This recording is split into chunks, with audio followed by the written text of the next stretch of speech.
Magyar szólások és közmondások angolul beszélőknek. Hungarian sayings and proverbs for English speakers. Patience. Egyszer minden pohár betelik. So let's have a look at this one.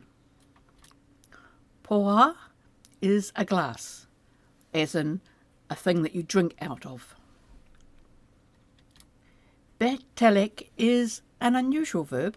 Telik means to become full, but betelik is to become more than full, over full.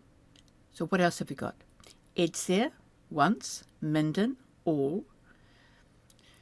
Once all glass become over full. Once all the glasses are over full. What does that mean?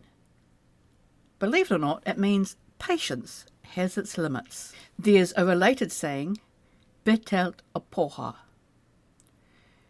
overfill the glass, which means the same as last straw in English, as in the story of the camel and the last straw broke the camel's back. I want to have a look at things that we might use to eat out of or prepare food. We'll start with cutlery.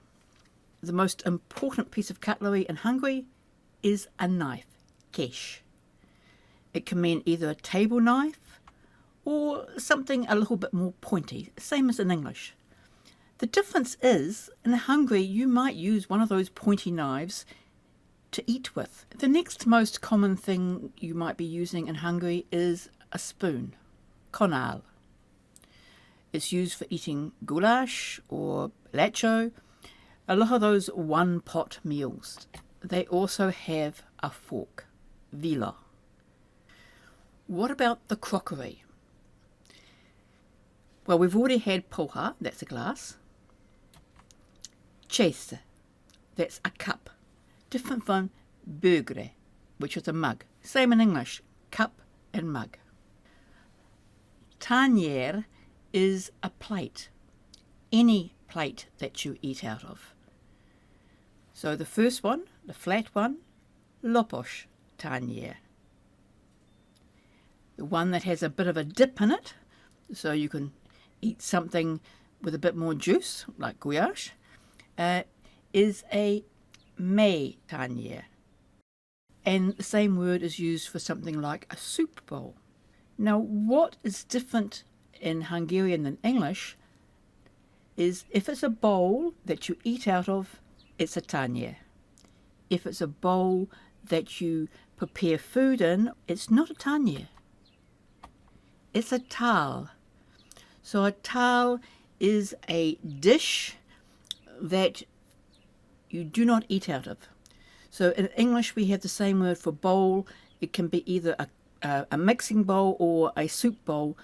In Hungarian there is a distinction between the two uses. Tál can also mean a course in a meal course. If it's flat and you put food on it, prepare food on it, it's a tálca. So the shape is important.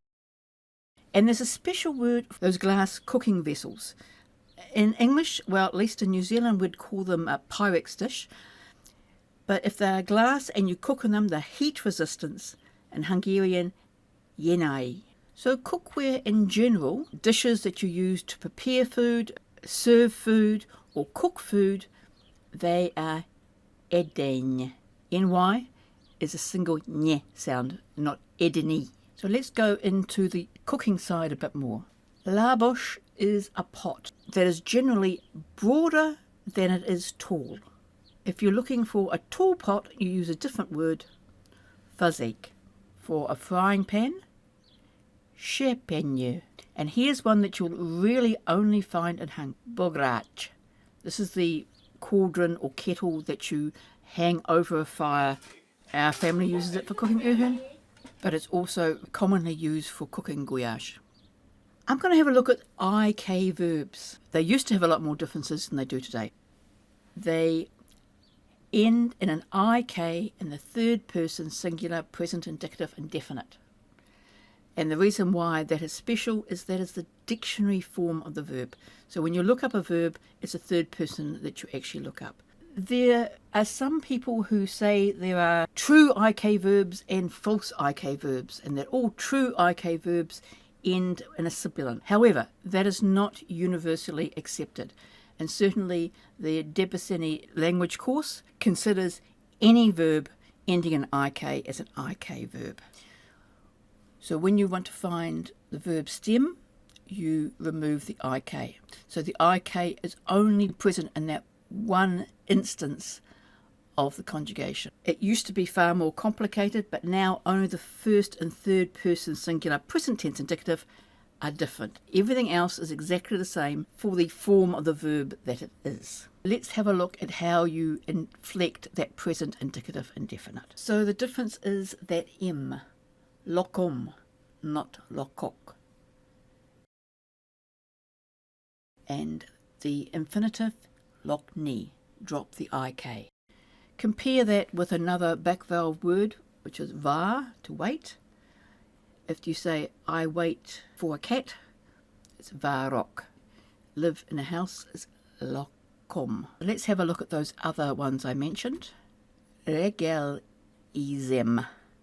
I am having breakfast. Regel is morning. Regeli is breakfast. Regelizik is he has or she has breakfast. So this is a front vowel word, so you'll see that the endings are slightly different, but the same general pattern. You take off the IK and put on the normal ending.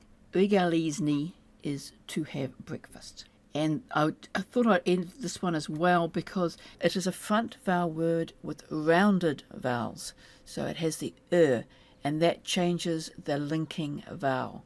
The reason why regelizel is there is because it ends in a sibilant, and trying to say a Z and a S sound together is very hard. So the standard thing when you have a word that ends in a sibilant is that you use the EL or OL rather than the SZ. Esik and isik are two irregular verbs, and look particularly at the infinitive. You don't just take off the IK, you actually replace this with an N. So it's enni is to eat. Esik is a front vowel word. Isik is a back vowel word. Even though it's an I, not one of the auto, in this case it is actually a back vowel word. So you have those different linking vowels. You will hear people say isok. It's quite common.